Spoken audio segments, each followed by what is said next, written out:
trees important to you? And why are trees important to our world? Not only do trees keep our planet healthy, they give us oxygen and fresh air to breathe. They make homes and food for our animals. They also help us to stay happy. They give us a place for our tree houses and our swings. They give us a place to sit underneath them in their shade and have a picnic. They give us forests to take hikes through. They give us lots of natural green spaces to play, like parks. What if our city didn't have any trees at all? That would be pretty sad. We wouldn't have those spaces to play. We wouldn't have fresh air to breathe. Our animals wouldn't have any homes. We wouldn't have the food that comes from trees. Well, today we're going to read a book about a little boy who lives in a city with no trees at all. This little boy feels bored and sad, but then something exciting happens. We're going to read to find out what happens to the little boy. And as we read, we're going to stop to talk about how he's feeling. Let's get started. The Last Tree, written by Ingrid Chabbert and illustrated by Gerudi.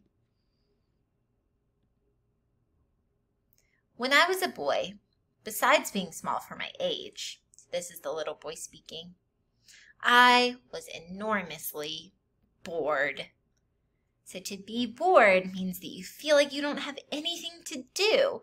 There's nothing fun happening. And this little boy isn't just bored, he is enormously, very bored. So to entertain me, to give him something fun to think about, my dad told stories about the world when he was young. His favorite thing was rolling around in the grass with his best friend. Cartwheels on Monday, leapfrog on Wednesday, and kite flying on Sunday. This is what the world looked like when the little boy's dad was young. Let's see how it's changed. It looks really different. Before, we saw endless amounts of grass as far as we can see. Now, it's just gray and white, buildings and walls. The little boy says, I had a best friend too, but not the grass to go with him. Instead, we had roads, walls, and lots of other ugly things. So it sounds like the little boy doesn't think too much of his city. He doesn't like that there's only roads, walls, and buildings. Actually, there was a bit of grass left. You had to go a long way to get to it. Sometimes I cycled there because it was faster. He rode his bike. But I couldn't roll around in it, and I couldn't walk on it barefoot. Not like his dad. Let's see why he can't roll around in it or walk on it barefoot. One day I counted the blades of grass. 1, 2, 3, 4, 13. There were only 13 left. The week before, there'd been 17. So remember, this little boy thinks that his city, with all of its buildings and walls, is an ugly, boring place. So how do you think he feels to see that there's only this tiny bit of grass left? And to know that it's even less than the week before. I bet he's feeling really sad, maybe hopeless, and knowing soon that there might not be any grass left at all. When I got home, I lost myself in books to see some green, some leaves, some happiness.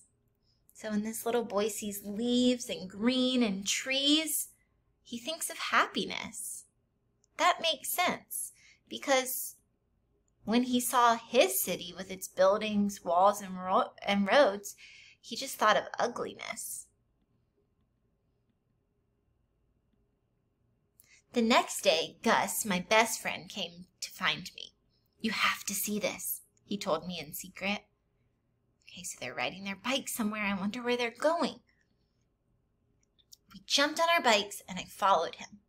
I followed him for such a long time, my legs hurt.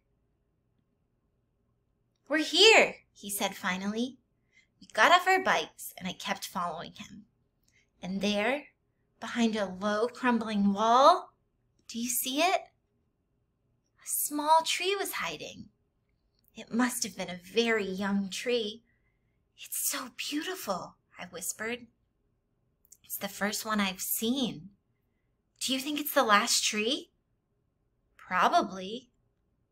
How do you think that the little boy and his friend Gus are feeling to have found this little tree? Remember that the little boy feels happy when he sees leaves, trees, green. I bet he's feeling really excited to have found the last tree. He says it's so beautiful.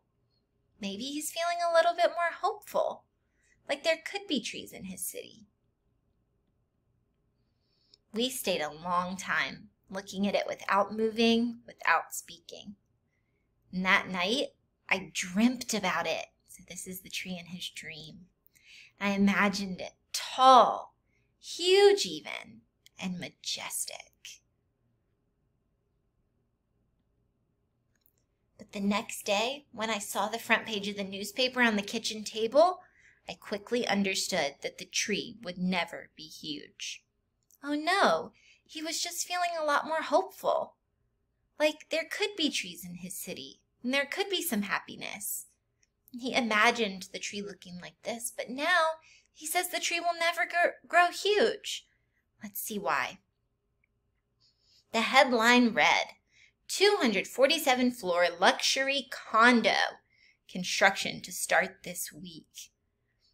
And next to the headline, a photo of the broken down wall hiding our little tree.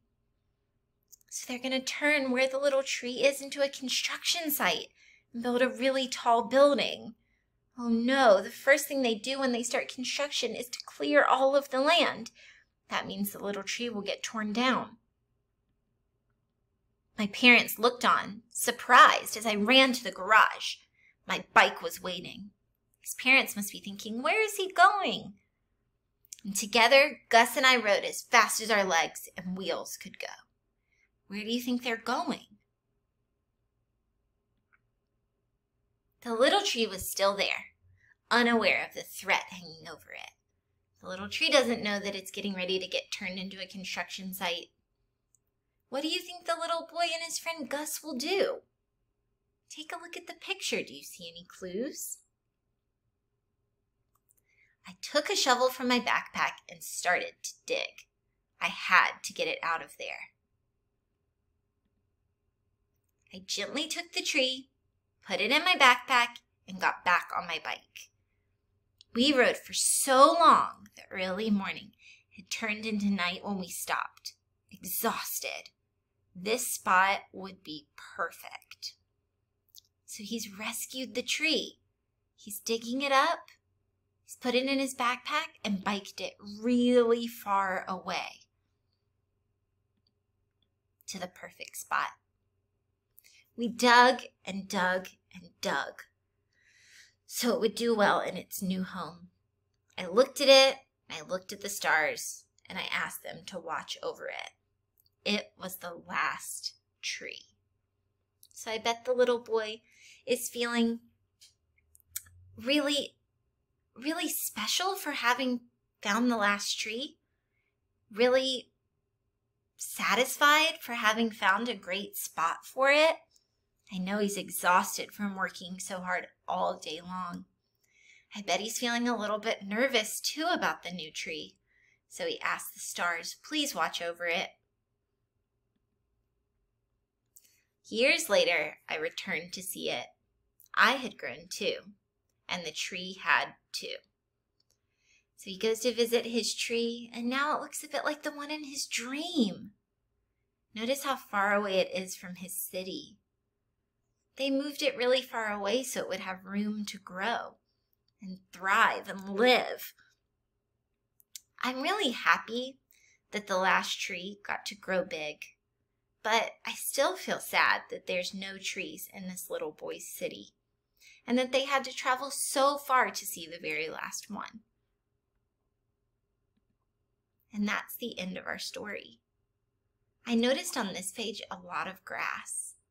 That makes me feel like maybe there's still a little bit of hope that this little boy's city will get some grass and trees and greenery. That's the end. All right, Rockets, that was the last tree. In that book, I felt both sad and happy. I felt sad because the little boy's city didn't have any trees or grass or plants. Then I felt happy when they found the little tree and rescued it. I felt really happy when the little tree grew tall, but I still felt sad knowing that it was the only tree left, that there weren't any others. I felt a little bit hopeful at the end of the book that maybe that tree will drop some seeds, maybe that tree will inspire people to plant others. I hope that this book inspired you to take good care of the trees, nature, and plants around your neighborhood, because now you know what it would be like if we didn't have them at all. That was the last tree. I hope you enjoyed it, and I'll see you for our next story. Bye, Rockets.